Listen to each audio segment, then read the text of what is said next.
Hello बच्चों, let's see this question.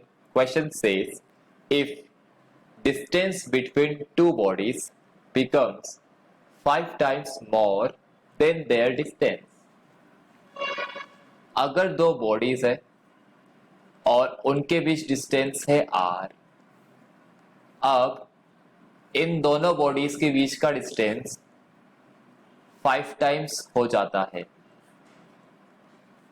The value of gravitational force between them, तो उनके बीच में ग्रेविटेशनल फोर्स F डैश कितना times हो जाएगा.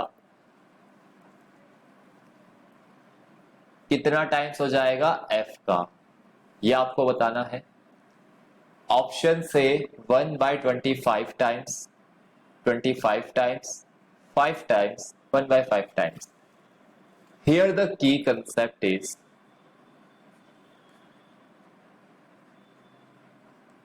gravitational force.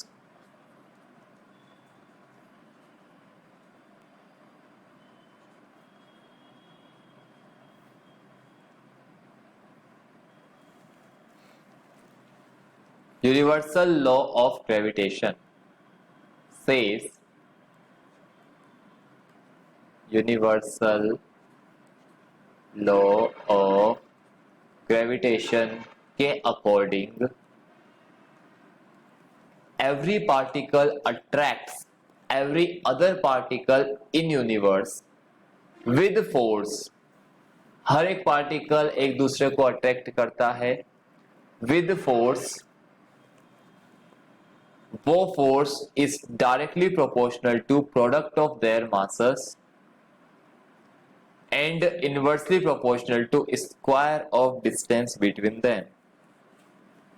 तो अगर r डिस्टेंस पे है तो इन दोनों के बीच अट्रैक्शन फोर्स लगेगा F.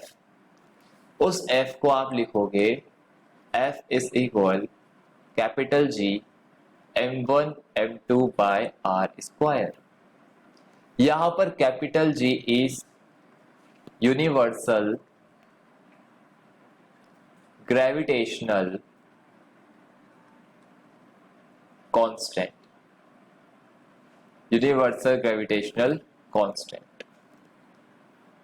ऑल राइट, जब डिस्टेंस दोनों बॉडीज के बीच, लेट्स से इसका मास है m1 m2,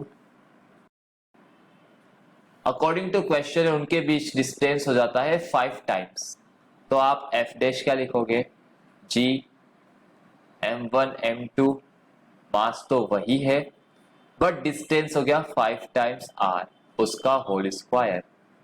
तो आप क्या लिखोगे, g m1 m2 by r square 1/25. अब g m1 m2 by r square को आप लिख सकते हैं f. तो इसीलिए आप f डैश को लिखोगे 1/25 टाइम्स ऑफ f. तो आपका आंसर क्या हो जाएगा, 1/25 टाइम्स ऑफ ओरिजिनल फोर्स. कितना हो जाएगा, 1/25 times. Answer option A. This is your answer. I hope you understood the solution very well. Best of luck. Thank you.